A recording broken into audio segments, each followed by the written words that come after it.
If you're ignoring the global shift from plastic cards to digital infrastructure, you are missing the single biggest wealth transfer of this decade.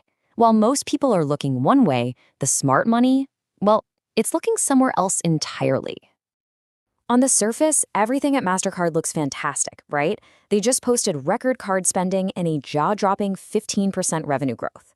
The mainstream headlines are all celebrating this, telling you that the plastic in your wallet is king. But you know what? That's the misdirection. Let's be perfectly clear. The real story isn't the plastic. It's the secret digital infrastructure they are building behind the scenes. In their latest 2026 roadmap, Mastercard officially named Ripple and the XRP Ledger as the core plumbing for the next phase of global payments. By the end of this briefing, you're going to understand exactly how this secret infrastructure works and why it's being built right under our noses. We are walking into a brand new economic paradigm, the Agentic Commerce revolution. And this is an economy that's not driven by people tapping cards at a checkout counter, but by machines executing transactions all on their own. Just imagine your AI assistant not just booking a flight, but actually negotiating the best price, paying for it, buying the travel insurance, and ordering a car to the airport, and doing all of that in milliseconds without you lifting a finger. This new machine-driven economy needs a financial system that is fast, cheap, and programmable, running 24/7, 365. So here's the bottom line. Our current banking rails, the ones that take days to settle a simple transaction, they're basically ancient history. They cannot support this future. So what's so cool about this slide is how it completely bypasses that old clunky system. In this new model, you just state a goal. Your AI agent goes out and executes all the purchases.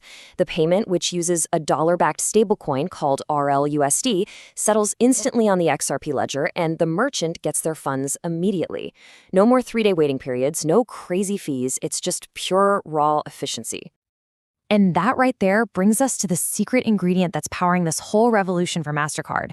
This is exactly why they are officially piloting Ripple's RLUSD stablecoin to settle these super high-velocity machine-to-machine transactions in a blink.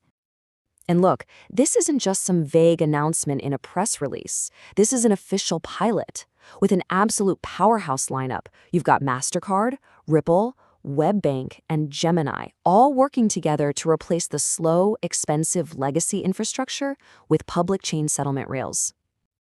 Now, don't for a second think this is some small-scale experiment. Ripple's RUSD stablecoin has already blown past $1 billion in circulation. This is a fully reserved asset, and it's regulated by the New York Department of Financial Services, one of the toughest financial regulators on the planet. This is a legitimate, institutional-grade tool. In just a moment, we're going to break down exactly how Mastercard is using Ripple to connect 17 billion endpoints. But first, from Crypto Global News, listen to me very carefully. If you're watching this without a subscription, you're missing critical alerts. The algorithm will hide this content from you next week. Click subscribe to stay on the timeline. Go on, like and share this briefing.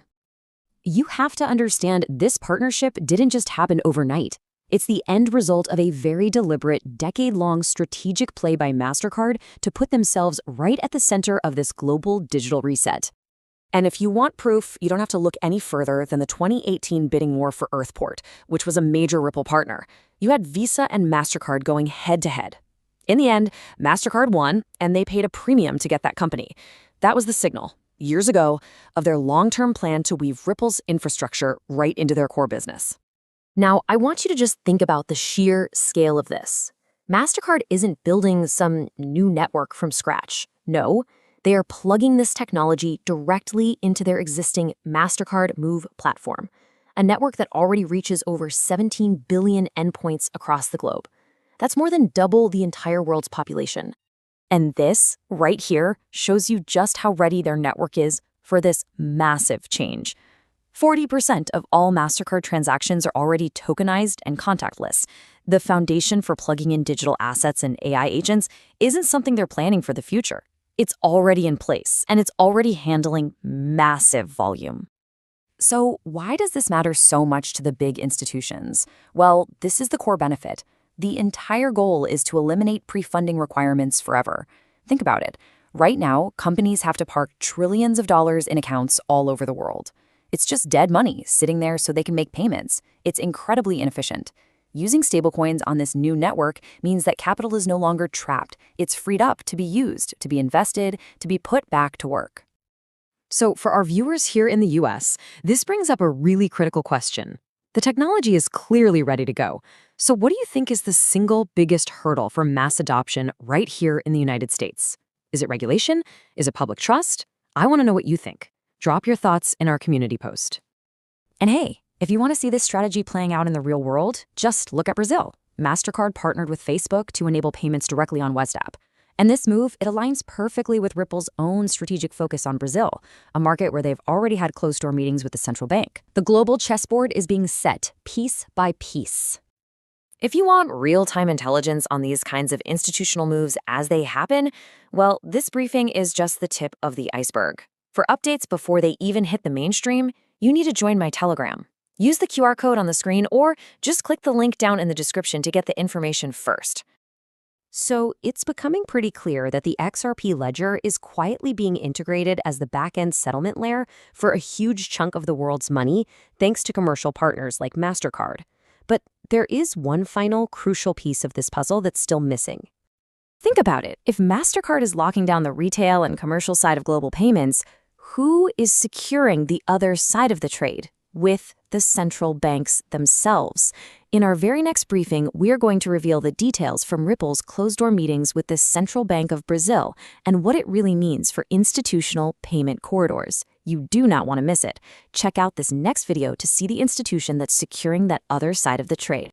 Stay ahead in the crypto market. Subscribe now for the latest global news and updates.